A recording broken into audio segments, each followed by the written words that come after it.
सुमित जी, तो क्या ये माना जाए कि चीन और पाकिस्तान की जुगलबंदी को ध्वस्त करने की ताकत अब भारत ने हासिल कर ली है?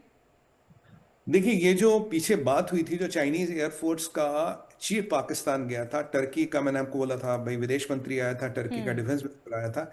ये दोनों मिलके एक यूएवीएस है, unmanned aerial vehicle system, AI based. ये पाकिस्तान के लिए बना रहे थे, हम्म। पाकिस्तान को ये दे रहे थे। पीछे कुछ ड्रोन्स अरुणाचल के ऊपर देखे गए, कुछ ड्रोन्स तवांग के ऊपर देखे गए, और जो चाइना के पास एक विशेषकर एक ड्रोन है, उसका नाम है CH सीरीज ड्रोन। CH श्रृंखला में C और H, उस ड्रोन्स का, वो इवेसिव ड्रोन्स हैं, ठीक ठाक ड्रोन्स हैं वो। तो वो एक कहीं ना कहीं ये दोनों चीजें हमारे लिए एक एक एक तकलीफ का कारण बन सकती थी। हम्म। बट सिस्टम के आने के बाद, CH सीरीज ड्रोन्स हो या ये जो पाकिस्तान के साथ बना रहे, उसका भी ये मारक क्षमता, ये क्यों बना रहे थे? देखिए, इन्हें लगा हाई ऑल्टीट्यूड पे थार्ड का भी इंटरसेप्शन नहीं पता आपको कितना एक्यूरेट हो, जो हम्म। बेस्ट मिसाइल सिस्टम बना जाता है। S-500 बन चुका है, अभी इंटरसेप्शन कितना कारगर है नहीं पता। तो इन्हें लगा कि भारत का हाई ऑल्टीट्यूड, जो हमारी ऊंचाइयों पे जो बैटल फील्ड है, सियाचिन हो गया, देखिए LAC पे ऊंचाई है, तो LOC में भी कहीं जगहें हैं जो पाकिस्तान के साथ बॉर्डर है, वो भी हम्म। कहीं जगह बहुत ऊंचाई पे, तो यहाँ भारत की थोड़ी वल्नरेबिलिटी थी। तो इन्होंने सोचा होगा कि इस पे काम करते हैं, यहाँ मतलब ना CNC दिख रही है, तो हम्म। इस पे हम अपना निशाना लगाएंगे। तो अब इस सिस्टम के बनने के बाद, आप LOC की बात करें, आप सियाचिन की बात करें, आप LAC के की बात करें, आप लद्दाख की बात करें, आप कारगिल की बात करें, जितनी भी चीजों की आप बात करें, मुझे लगता है आज की डेट में हम कहीं ज्यादा सुरक्षित हैं जो एक महीना पहले थे।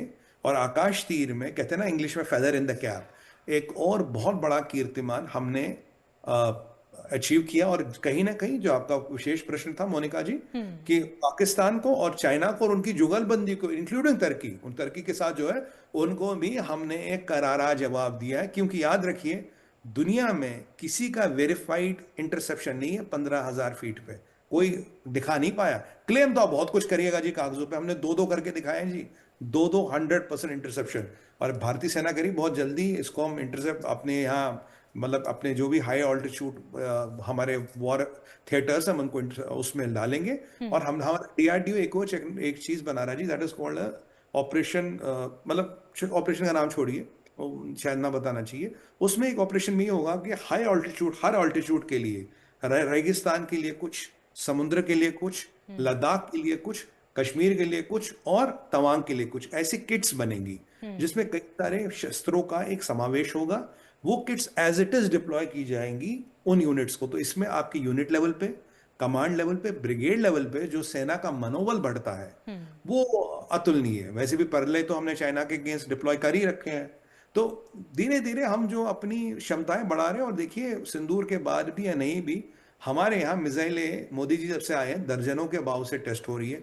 दुनिया का कोई भी कंट्री देखिए, किसी कंट्री ने अगर 1/10 भी हमारे जैसे नोटैम इशू किया जाता है टेस्टिंग के टाइम में, किसी ने नहीं किए जी। और इतनी बड़ा शस्त्र बल अर्जित करना और उसको मेड इन इंडिया, आत्मनिर्भर भारत में बनाना, ये हमारी बहुत बड़ी अचीवमेंट है। ये हमारे भाई बहन बहन जो है दर्शक, उन्हें ये समझना बहुत जरूरी है नो जी। डाउट, बिल्कुल ठीक कहा आपने। आकाश प्राइम का अनौपचारिक सफल परीक्षण तो हमने देखा कि ऑपरेशन सिंदूर में ही हो गया था। अब लद्दाख में इसका औपचारिक परीक्षण हुआ। क्या ये चीन और पाकिस्तान दोनों के लिए क्लियर मैसेज जाता है? देखिए, ये मैसेज दोनों के लिए है। ये मैसेज चाइना को तो ये जाता है कि जो आप तिब्बत के, देखिए चाइना, मैंने आपको या कहीं और पता नहीं, मैं MH1 पे या कहीं और मैंने कहा था कि मेरा अंदेशा है कि बहुत जल्दी तिब्बत प्लेटू पे हाँ। ये अपना जमावड़ा बनाएंगे, चाइना अपना जमावड़ा बनाएगा, क्योंकि वो हमारी थोड़ी बहुत वल्नरेबिलिटी उस साइड से थी। और इन्होंने तिब्बत प्लेटो पे जमावड़ा बनाया। ये जो 3 एयरबेस है इनकी मेन, हम्म। ये तीनों एयरबेस से अब हमारे जद में आ गई है, अब हमारे हिटिंग रेंज में आ गई, पहली बात। क्योंकि देखिए, तिब्बत प्लेटू से तो ना नेवी का जहाज आएगा, ना फौजी चल के आएगा, आएगा तो आसमान वाला जेट ही आ सकता है। तो उस चीज को संयमित करने के लिए, उस चीज को मिटिगेट करने के लिए हमने ये चीजें बना ली है। वैसे देखिए, जब ये ऑपरेशन सिंदूर वंदूर चल रहा था, तो चाइना ने हमारे डराने के लिए हम्म। कुछ अपने जहाज फॉरवर्ड तिब्बत के बेसों पे मुंह कर लिए थे। हम्म। पॉस्चरिंग, मतलब डराने के लिए, भाई देखो हम तैयारी कर रहे हैं। तो अब आप ये देखिए मोनिका जी, हमारी तैयारी कब से हो रही थी? ये तो हमने अभी टेस्टिंग कर दी ना। और ये टेस्टिंग और जयशंकर साहब का विजिट, हफ्ते के बीच का अंतराल है।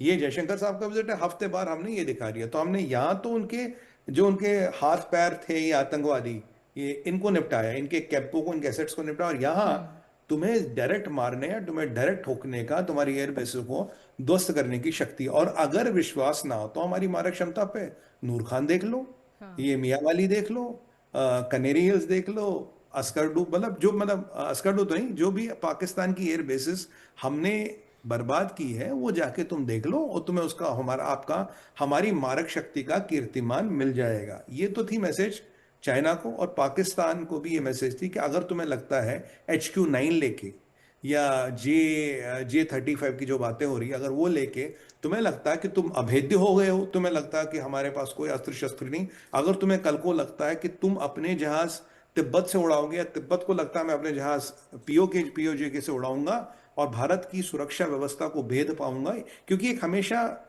एक ऐसी परिस्थिति हमेशा थी कि उनके जहाज वो यहाँ से उड़ाए और ये अपने जहाज वहां से उड़ाए, तो मतलब तब हमारे लिए कंफ्यूजन होता।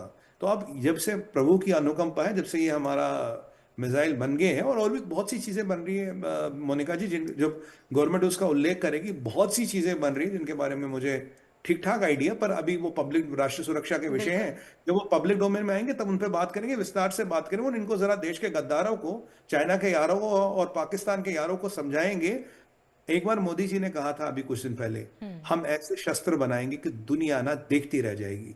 मैं वही बात को हर बार बिल्कुल जमीन पर, धरातल पर उतरते हुए देख रहा हूं मोनिका जी। जी।